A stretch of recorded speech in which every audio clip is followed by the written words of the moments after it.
कारण की त्या सगळ्या गोष्टींचे दुष्परिणाम आपल्या इतर ऑर्गनवर पडू शकतात. त्याच्यामुळे अगर आपल्याकडे आपल्याला हे लक्षणं दिसत असतील, आपल्याला चालता उठताना त्रास होतोय, पायऱ्या चढताना उतरताना त्रास होतोय, हाडांमध्ये आवाज येत असतील, हाडांची रचना अगर बदलत असेल, तुम्हाला काही पेशंट्स म्हणतात की मॅडम शरीरामध्ये आम्हाला हाडीताप जाणवतोय, कणकणी जाणवतीये, ह्याचा अर्थ काय आहे की त्या कंडिशनमध्ये त्या रुग्णाने वेळीच ब्लड टेस्ट करायला पाहिजे. ब्लड टेस्टमध्ये कशाची मात्रा वाढली आहे का, ESR वाढले आहे का, आमवाताच्या काही तपासण्या पॉझिटिव्ह आल्या आहेत का, जसं की आमवातामध्ये आम्ही नॉर्मली RA फॅक्टर बघितला जातो, CRP बघतात, अँटी CCP, या काही मूळ तपासणी आपण करून घेतो. ज्या रुग्णांमध्ये anti CCP, RA factor, ESR, CRP हे वाढून येतात, त्याचा अर्थ काय की अशा रुग्णांमध्ये ब्लडमध्ये कुठेतरी इन्फेक्शन चालू झालेलं आहे. आणि ब्लडमध्ये इन्फेक्शन चालू झाल्यामुळं काय होतं की हळूहळू त्याचा रिॲक्शन त्यांच्या बोन्सवर व्हायला लागते आणि त्यानंतर त्यांची बोनची जी आकार आहेत ते वाकडे व्हायला लागतात, रचना बदलली जाते आणि एकदा हाडांची रचना बदलली गेली तर पेशंट्सला खूप जास्त प्रमाणात वेदना होण्याच्या पॉसिबिलिटीज असतात. संधिवाताची लक्षणं नेमकी कोणकोणती असतात हे आपण जाणून घेतो आणि त्यावर उपचार देखील होऊ शकतात. आपल्याला कार्यक्रमात एका प्रेक्षकाचा फोन देखील आलेला आहे, आपण त्यांचाही प्रश्न जाणून घेऊयात. विचारा आपला प्रश्न. हॅलो. हा, आपला प्रश्न विचारा. नमस्कार मॅडम, वर्षा पाटील बोलतीये. माझं वय सध्या 33 वर्ष आहे आणि जवळपास 5 ते 6 वर्षांपासून मला माझ्या दोन्ही हातांच्या बोटांमध्ये आणि पायांच्या बोटांमध्ये भयंकर वेदना सुरू झालेल्या आहे. तर त्यासाठी मी बऱ्याच औषधी वगैरे घेतलं, ॲलोपॅथी मेडिसिन, आयुर्वेदिक मेडिसिन, पण पाहिजे त्या प्रमाणात मला अजूनही बरं वाटत नाहीये. आणि दिवसेंदिवस ह्या वेदना आहेत ना, ह्या वाढत जातात. काही रक्ताच्या तपासण्या केल्यात का तुम्ही?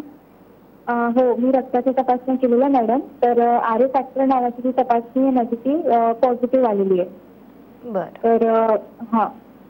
ठीक आहे. नॉर्मली जो तुम्हाला त्रास होतोय, जसं आता आपण या टॉपिकबद्दल बोलत होतो की रुमॅटॉइड अर्थरायटिस पॉझिटिव्ह येणं, ह्याचा अर्थ कुठेतरी हा जो आजार आहे तर हा स्ट्रेस रिगार्डिंग स्टार्ट होतो. कारण की हा आजार आधी एवढ्या प्रमाणात बघायला भेटत नव्हता, पण मागच्या काही 10-15 वर्षांमध्ये रुमॅटॉइड अर्थरायटिसचं प्रमाण प्रचंड लेवलला वाढत आहे. कारण की याची सुरुवात जी आहे, हा आजार ॲटो इम्युन डिसीज आहे. ॲटो इम्युन डिसीज या आजाराचा अर्थ काय? ॲटो ह्याचा अर्थ की सेल्फ मेड, इम्युन ह्याचा अर्थ की रोगनिरोधक शक्ती, डिसीज ह्याचा अर्थ आजार. हा असा आजार आहे की ज्याच्यामध्ये तुमची जी प्रतिकार शक्ती आहे ती कोलॅप्स होते कुठेतरी. तुमच्या ज्या शरीरातले जे डिफेन्स, जे चांगले सेल्स आहेत त्या दुसऱ्या चांगल्या सेल्सला डिस्ट्रॉय करतात, त्याच्यामधून तो आजार निर्माण होतो. हा आजार स्टार्ट झाला तर तुमच्या प्रत्येक ऑर्गनवर त्याचा साईड इफेक्ट करत जातात. सुरुवातीला ब्लडमध्ये, जसं मी तुम्हाला म्हणले की ब्लडमध्ये ज्या तपासण्या आहेत की आपण RA फॅक्टर करतो, अँटी CCP, CRP, या तपासण्या पॉझिटिव्ह येतात पेशंटच्या. आणि पेशंटला सुरुवातीला की एखादा बोन पेन होतो की एकच आमचा बोट पेन होतोय कारण की एकच फिंगर दुखतोय, किंवा पायाचे फक्त एक बोट दुखत होता मॅडम, हळूहळू तो माझे कोपरे दुखायला लागले, खांदा दुखायला लागला, पाठ दुखायला लागली. म्हणजे या आजाराची सुरुवात एका छोट्या जॉईंट पासून होत होत अनेक जॉईंट या आजारामध्ये इन्व्हॉल्व्ह होतात. एकदा या जॉईंटमध्ये इन्व्हॉल्वमेंट झाली तर अशा आजारामध्ये तुमच्या हाडांची विकृती म्हणजे हाडांची रचना बदलली जाते. अशा पेशंटला वारंवार ताप येणं किंवा रुमॅटॉइड अर्थरायटिस असेल तर इतर दुसराही आजार लवकर होण्याच्या पॉसिबिलिटीज असतात, कारण की या पेशंटची इम्युनिटी लेवल खूप वीकर असते. आणि या कंडिशन्समध्ये पेशंट्सला किडनीचे प्रॉब्लेम्स होऊ शकतात, लिव्हरचा प्रॉब्लेम होऊ शकतो. अशा रुमॅटॉइड अर्थरायटिसच्या पेशंट्समध्ये कालांतराने आईजमधला ड्रायनेस वाढायला लागतो. पेशंट सायकोलॉजिक लेवलली खूप डिस्टर्ब असतो, कारण की त्यांच्या हाडांची रचना बदलली गेल्यामुळे ते कुठे सोशली गेल्यानंतर कुठेतरी लोक काय म्हणतील ही भावना त्यांच्यामध्ये निर्माण होते आणि ते लोक सोशली जाणं बंद करतात. याच्यातून लोकांमध्ये एक डिप्रेशन जाणवायला लागतो, कारण की हे जे आजार वाढत आहेत कुठे ना कुठे आपली लाईफस्टाईल खूप इम्पॉर्टंट आहे. लाईफस्टाईल व्यवस्थित न झाल्यामुळं किंवा जो मानसिक टेन्शन आपल्याला वाढत आहे. आता करोनानंतर लोकांचे जॉब्स गेलेले आहेत, कॉर्पोरेट सेक्टर असू दे, IT सेक्टर असू दे, अशा लोकांमध्ये टार्गेट्स दिलेले असतात. त्या टार्गेटच्या प्रेशर्समुळे कुठेतरी प्रेशर, ज्या रुग्णांमध्ये कुठे दडपण आहे, लोक एक्सप्रेस करू शकत नाहीत त्यांच्या फिलिंग, आणि या ज्या गोष्टी आहेत, या जो स्ट्रेस निर्माण होतो या सगळ्या गोष्टींमधून, या स्ट्रेसमुळे खूप सारे आजार आपल्याला होण्याच्या पॉसिबिलिटीज आहेत. एकदा या आजारांची सुरुवात झाली आणि वेळीच अगर आपण ट्रीटमेंट नाही घेतली तर या आजारांचे पुढे जाऊन खूप दुष्परिणाम होऊ शकतात. आणि आपण या आजारांमध्ये नॉर्मली मॉडर्न मेडिसिन्समध्ये कसं की या आजारांना फक्त मेडिसिन्समध्ये पेन किलर्स दिले जातात, पण पेन किलर्स एक पर्टिक्युलर टाइम नंतर तुम्ही घेतलं तर त्याचे दुष्परिणाम होतात. पण आपण नमा होमिओपॅथीमध्ये जी मेडिसिन्स दिले जातात, जसं की आपण रूट कॉज ट्रीटमेंट ज्याला आपण म्हणतोय की हा आजाराचं मूळ काय आहे की इम्युनिटी कुठेतरी कोलॅप्स होते. होमिओपॅथीमध्ये ज्यावेळेस आपण या रुग्णांना ट्रीटमेंट देतात तर मेंटल आणि फिजिकल जनरल्स म्हणजे हा आजार त्यांना का चालू झालेला आहे. अगर 100 रुग्ण आहेत, 100 रुग्णांमध्ये 100 लोक एका कंपनीमध्ये काम करतात आणि त्या लोकांना सेम टार्गेट आहेत, सगळ्या गोष्टी आहेत, पण त्याच्यामधून फक्त 20% लोकांना अगर हा आजार होत असेल तर या 20% लोकांमध्ये हे आजार होण्याची काय कारणं आहेत. त्यांच्या फॅमिली हिस्ट्रीमध्ये हा आजार आहे का, किंवा त्यांच्या सध्या काही 1-2 वर्षांमध्ये काही त्यांच्या आयुष्यामध्ये मेंटल लेवलला काही मोठा बदल घडला आहे का, किंवा कारणं काय आहेत. प्रत्येक आजार येण्यामागे काही ना काही ठोस कारण पाहिजे, तर तो कारण आपल्याला शोधणं गरजेचं आहे. ज्यावेळेस आपण त्या कारणाला औषध देऊ तर तुमचा आजार डेफिनेटली त्याच्यानंतर कमी होईल. आणि होमिओपॅथीमध्ये तुम्ही वेळीच औषध घेतलात या आजारांमधून तर तुम्ही या आजारातून पूर्णपणे बाहेर येऊ शकतात. तर संधिवाताची नेमकी कोणकोणती लक्षणं असतात आणि होमिओपॅथीच्या माध्यमातून देखील संधिवात बरा होऊ शकतो याविषयी आपण अधिक माहिती घेत आहोत. माझ्या मनात आणखीनही काही प्रश्न आहेत ज्याची उत्तर आपण डॉक्टरांकडून घेणार आहोत एका छोट्याशा ब्रेक नंतर.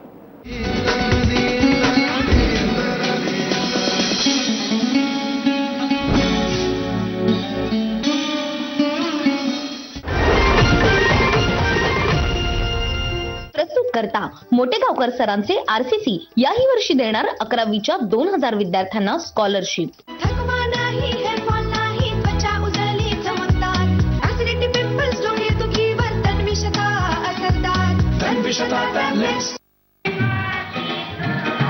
कसं वाटतंय मॅडम, फेशियल कसं वाटतंय? लग्नाच्या आधी येतो seasonshadi.com चा. आजच डाउनलोड करा. अमृतधारांची बरसात करणारा स्वर्गीय आवाज भारतरत्न लता मंगेशकर यांना स्वरांजली.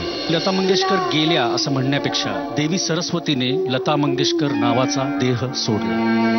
इंडियन आयडल मराठी 2 तासांचा विशेष भाग आज रात्री 9 वाजता सोनी मराठीवर.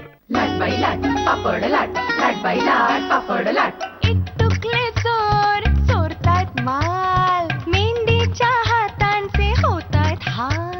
लाट बाई लाट पापड लाट, लाट बाई लाट. पापड सीझन आला घेऊन रामबंधू पापड आटा आणि पापड मसाला. लाट बाई पापड लाट.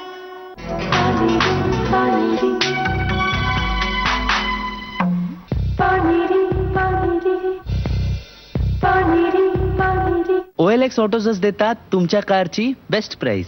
काय सांगताय? हेच की OLX ऑटोज मध्ये तुमच्या कारची बेस्ट प्राइस मिळते. ही प्राइस नाही, सरप्राइज आहे. OLXautos.in ला भेट द्या. आंध्रा के ग्रेनाइट को राजस्थान के मार्बल से जोड़े एकदम टाइट, बॉन्ड टाइट. बंगाल के शीशे को यूपी के तांबे से जोड़े एकदम टाइट, बॉन्ड टाइट. पंजाब के पीतल को हरियाणा के लकड़े से जोड़े एकदम टाइट, बॉन्ड टाइट. अरे कश्मीर से कन्याकुमारी तक इंडिया के अलग अलग मटेरियल्स को अलग अलग मटेरियल से जोड़े एकदम tight, bond tight. By Astral adhesives. Chicken fry, झणझणीत रस्सा, बिर्याणी असो किंवा तंदुरी चिकन, बेत असो तुमचा खास, दरवेळी हवं बारामती ॲग्रो फ्रेश चिकन झकास.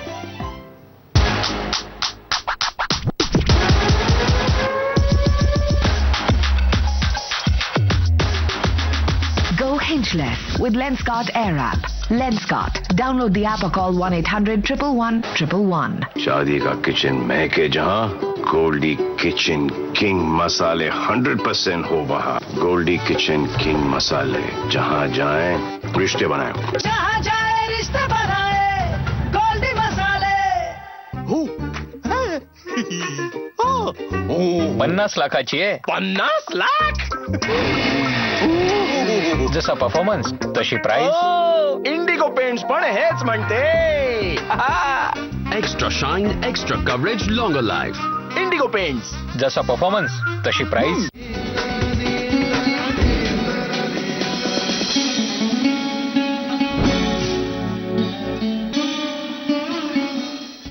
ब्रेक नंतर पुन्हा एकदा आरोग्यम धन संपदामध्ये आपलं स्वागत. आज आपण संधिवात आणि त्यावरील उपचार पद्धती याविषयी अधिक माहिती घेत आहोत आणि आपल्याला मार्गदर्शन करण्यासाठी आपल्यासोबत आहेत डॉक्टर श्रद्धा बायस परदेशी. डॉक्टर, पुन्हा एकदा कार्यक्रमात आपलं स्वागत करते. खरं तर संधिवातावर होमिओपॅथीच्या माध्यमातून देखील उपचार होऊ शकतात याविषयी तुम्ही माहिती देतात आणि कार्यक्रमात आपल्याला एका प्रेक्षकाचा देखील पुन्हा एकदा फोन आलेला आहे. पाहूयात त्यांचा प्रश्न. नमस्कार डॉक्टर, माझं नाव जयेश आहे. मी सोलापूरवरून बोलतोय. माझ्या आईचं वय आता 55 वर्ष आहे आणि गेले 3-4 वर्ष गुडघेदुखीचा त्रास होतोय. आम्ही बऱ्याच डॉक्टरांना दाखवलं तर डॉक्टरांनी संधिवात म्हणून निदान केलंय की माझ्या आईला संधिवात आहे आणि त्यावर त्यांनी ऑपरेशनचा आम्हाला सल्ला दिलेला आहे. तर नमा होमिओपॅथीमध्ये ऑपरेशन न करता माझ्या आईचा संधिवात बंद करण्यासाठी काही उपाय किंवा काही उपचार आहेत का? डेफिनेटली उपचार आहेत. आणि हा जो आजार आहे, जसं आपण आता बोलत होतो या टॉपिकमध्ये, की संधिवातावर खूप सारे लोक ट्रीटमेंट का घेत नाहीत, कारण की डॉक्टरांनी त्यांना कुठेतरी शस्त्रक्रिया सांगितलेली असते. आता शस्त्रक्रियांना खूप सारे लोक खूप घाबरतात की शस्त्रक्रियानंतर काय होईल, त्याच्यामुळे लोक ट्रीटमेंटच घेत नाहीत, कारण की गेलं की ते लोक आम्हाला शस्त्रक्रिया सांगतील. तर अशामुळे काय होतं की कुठलीही ट्रीटमेंट घेतली जात नाही आणि अशामध्ये की आजार वाढला जातो. तर नमा वैद्यशालामध्ये आपण इथं जी नमा होमिओपॅथीमध्ये जी आपण इथं ट्रीटमेंट दिली जाते, तर इथे तुमचा जो आजार आहे, तुमचा जो संधिवात आहे, त्याचं आपल्याला एक तर निदान लावावं लागेल की कुठल्या ग्रेडमध्ये आहे, कुठल्या स्टेजमध्ये आहे, किती प्रमाणात त्याची झीज झालेली आहे सांध्यांमध्ये, किंवा त्याचबरोबर तुम्हाला इतर काही आजार आहेत का, तुम्हाला डायबिटीज आहे का, किंवा थायरॉइड आहे का, हार्ट प्रॉब्लेम्स आहेत का, हे सगळ्या गोष्टींचा आपल्याला अभ्यास करणं गरजेचं आहे. आणि त्यानुसार आपल्याला जे मेडिकेशन्स आपण देऊ, तर तुमचा जो संधिवाताचा नंतर जो पेशंटला जो त्रास होतोय, जो चालताना त्रास होतोय किंवा इतर काही लक्षणं जे दिसली जातात पेशंट्समध्ये, तर तो त्रास सुद्धा मेडिसिन्सनी कमी होतो. पण एवढंच आहे की रुग्णांनी वेळीच ट्रीटमेंट घेणं खूप गरजेचं आहे.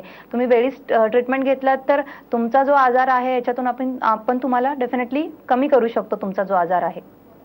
त्यातच तुम्ही जी माहिती दिली, संधिवातावर देखील मात करता येऊ शकते, मात्र निदान वेळीच होणं तितकंच महत्वाचं आहे. आणि आपण नमा होमिओपॅथिकच्या उपचारांबद्दल बोलतोय, तर संधिवातावर नमा होमिओपॅथीमध्ये नेमके कोणते उपचार आहेत, कशा पद्धतीनं ट्रीटमेंट केली जाते? नमा होमिओपॅथीमध्ये जी आपण ट्रीटमेंट दिली जाते, तर एकतर तुमचा संधिवात आपल्याला डायग्नोज करणं गरजेचं आहे की कुठल्या प्रकारचा संधिवात आहे. संधिवातामध्ये 100 टाईपचे आजार आहेत, जसं आर्थरायटिसमध्ये आपण बघतोय.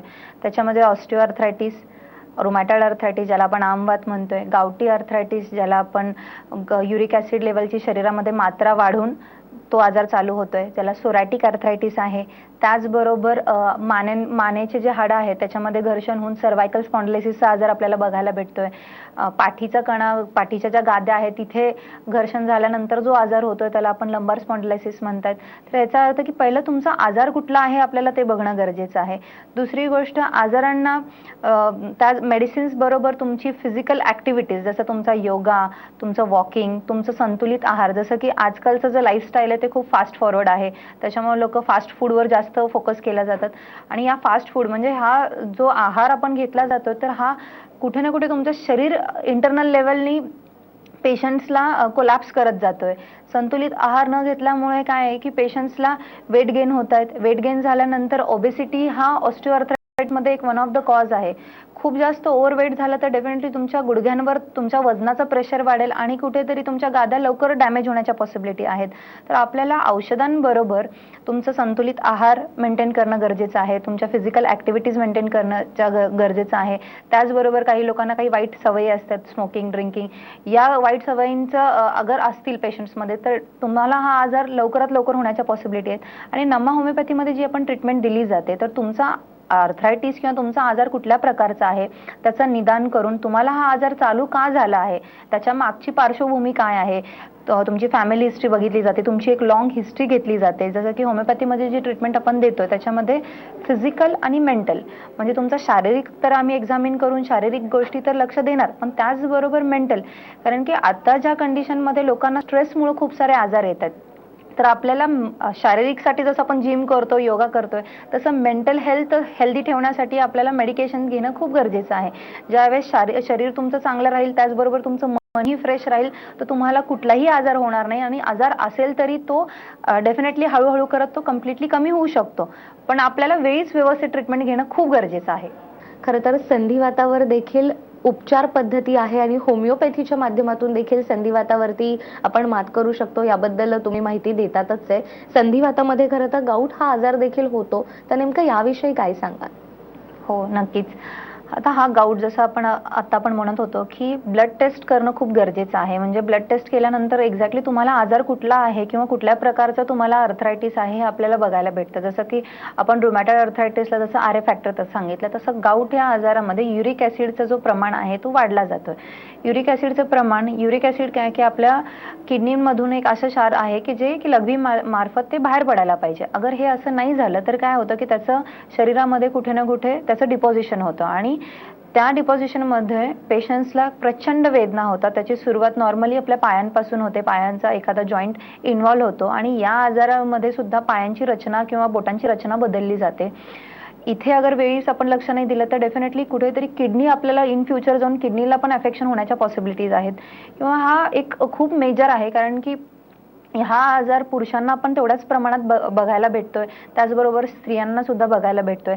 जे लोक जास्त फास्ट फूड खात आहेत किंवा जे लोक खूप अल्कोहोलिक आहेत अशा पेशंट्समध्ये जास्त प्रमाणामध्ये आम्हाला गाऊटचे रुग्ण जास्त प्रमाणात बघायला भेटतात.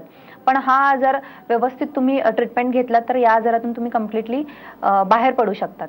अगदीच. त्यामुळे संधिवाता संदर्भात तुमच्या मनात कोणताही प्रश्न असेल, संधिवाताचा त्रास तुम्हाला होत असेल तर त्यावर देखील होमिओपॅथीच्या माध्यमातून उपचार पद्धती घेतल्यानंतर आपण संधिवातावर नक्कीच मात करू शकतो. खरं तर कार्यक्रमाच्या आपण शेवटच्या टप्प्यात आलो आहोत. अनेक प्रेक्षक खरं तर आपल्याला पाहतात आहेत. संधिवाताविषयी जाता जाता तुम्ही प्रेक्षकांना काय सल्ला द्याल? मला प्रेक्षकांना किंवा जो रुग्ण वर्ग जो आज जो आपण टॉपिक डिस्कस केलेला आहे याच्यामधून कुठलाही त्यांना त्रास होत असेल तर या आजारांना निग्लेक्ट करू नकात. या आजारांना तुम्ही वेळीच ट्रीटमेंट घेतलात तर या आजार किंवा हे जे आजार आहेत त्याला विदाऊट शस्त्रक्रिया किंवा विदाऊट कुठलेही कॉम्प्लिकेशन न करता हा आजार कमी होऊ शकतो.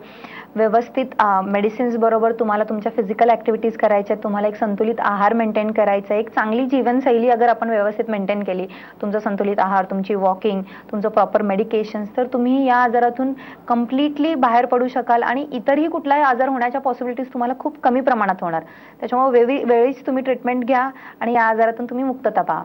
अगदीच. त्यामुळे वेळीच जर आपण ट्रीटमेंट घेतली आणि नमा होमिओपॅथिकच्या माध्यमातून जर आपण ट्रीटमेंट घेतली तर नक्कीच आपण संधिवातावर मात करू शकतो. खरं तर ही महत्त्वाची माहिती आज आपल्याला डॉक्टर श्रद्धा यांनी दिली आहे. डॉक्टर श्रद्धा, खूप खूप धन्यवाद. अतिशय महत्त्वाचा विषय ज्यावर तुम्ही आज आम्हाला मार्गदर्शन केलं. त्याचबरोबर आरोग्यम धन संपदामध्ये वेळ झाली आहे इथेच थांबण्याची. पुन्हा भेटूया एका नव्या विषयासह. तोपर्यंत नमस्कार.